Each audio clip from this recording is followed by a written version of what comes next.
59,000. How did you get to 5,781? What do you mean 59,000? 5,781.49. This number, Yeah, how did you get there? so I looked at the hours right here. I added her hours, Yes. right? Mhm. We added her hours for both pay stubs, but because her hours are not consistent, we are averaging the hours. So instead of we're using a total of 59.97 hours for 2 weeks. So For two. one week she worked 63 hours. The other week she worked 56 hours. Because it's not the same number, we're averaging it. So we're adding these two numbers and then dividing it by 2 to Mhm. get the 59 hours. Okay, yeah. So how At 59 hours, you're going to multiply that times the hourly rate, which was their Oh, hourly rate, 96.44040. I get it now.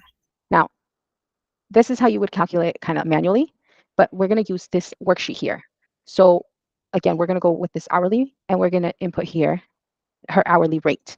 So this one here is 96.4040. We're going to use the most recent stuff. So the year-to-date earnings, it was showing. So we're not going to use this number here because it's including overtime. And we're only going to add her regular hours, Okay. her vacation hours. So these daily overtimes we're skipping. We're going to add this holiday and this training regular. We're going to skip over these overtimes. So then we're going to input this number here. Oh, sorry. We have to go straight ahead. So per hour, again, hourly rate 96.4040. The number of hours we're going to use this 59. Okay. And it's automatically, does that make sense? Right, but Bauer will actually live there. But the thing is that he said that he will take a time to find a contract company in Nevada. So he's gonna going back and forth to work. I don't really use this calculator, so it's kind of new to me. So that income doesn't make sense to me. But now going to the next one. The year to date, again, we were adding the different regular hours. And so this here, they got paid on the end date was 7/21. So we're going to, for the month of July, there's 31 days, right? Mhm. So Just in case. we're going to divide 21 because that's the date, that end date that they got paid. We're going to divide that, 21, divide that by the 31 days of the month, and that's going to give us this decimal. Okay. Mhm.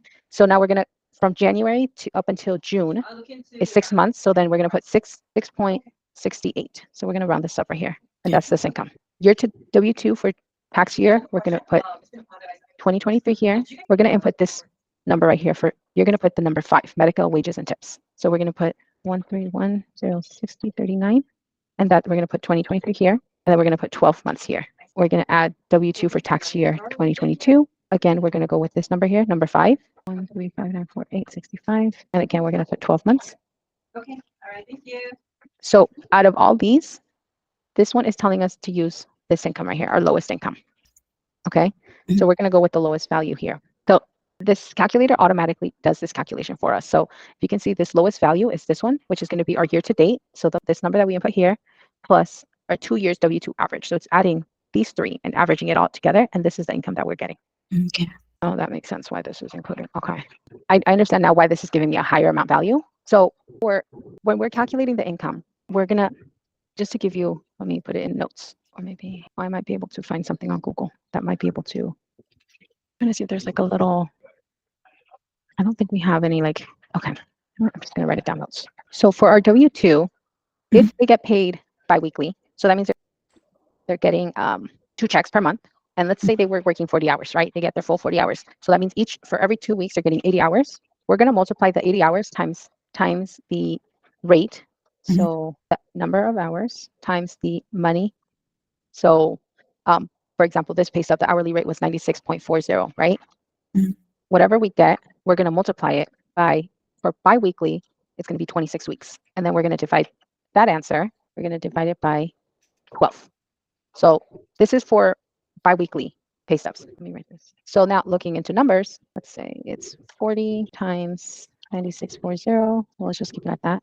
So it's going to be 3,856. That is going to be multiplied times 26. And then we're going to divide that by 12. So then our monthly income should be 8,354.66 if they get paid weekly. Again, we're going to assume it's for full 40 hours with the same rate. It's going to be the same equation. So the number of hours times the hourly rate, that answer, you're going to actually multiply it by 52 weeks and then divide it by 12 months. Oops. So now going back 40 hours, let me just times 96.40. We should eventually get to the same answer right here because we're using the same number. Okay. So it'll be, I'm sorry, hold on. I did this income calculation wrong. This should be, since it's bi-weekly, 40 hours weekly, it should be 80. 80. Okay. Okay, so then this number should be, that one's correct. So this is for bi-weekly. If they get paid the full 40 hours each week, every 2 weeks they're going to get paid 80 hours, right? Yes. We're going to multiply it times the rate that they're getting paid, their hourly rate, that answer times 26 weeks, and then we're going to divide it by the 12 months. So this is their monthly income. For weekly, it's going to be the same, but instead of multiplying by 26, we're multiplying it by 52. So it's 40 hours each week times the rate, that answer times 52, divide that answer by 12, and it gives us the same income. Okay. Okay. Should I use that one or the income calculation? So this equation is, I guess, just for your references, but you want to use this income. So right here, instead of putting 59, we should put, let's say 40, and it should give us the 16.7 because it's being multiplied by 52 weeks. That's what that originally that income was giving me a weird number. So if you, right here, it's multiplied by 52, divide that by 12. Any questions? None for now. Okay. No. Again, this pay stub is a little weird looking, but let me see if we have the pay stubs here that I can show you different. So this one has the hours here. Let me see. It's showing hours, but it's not giving us the rate. So this pay stub right here is most likely going to be for a salary employee. Let me look up. So for example, this pay stub, it has the rate that they're getting paid, the hours. This is our year to date. Oops, there we go. So as long as the pay stubs all have, for example, they're getting paid bi-weekly and they all have, say, 80 hours, then we can use the full hours. The previous one, because hours are not the same, they vary, we have to average out the income. It's a horrible example. So like this one here too, we have the hourly rate right here, 17.75, and then the hours. This one is paid for bi-weekly. It's for 7/16 to 7/31. So this is going to be a bi-weekly pay stub as well. Any questions? No, none. No?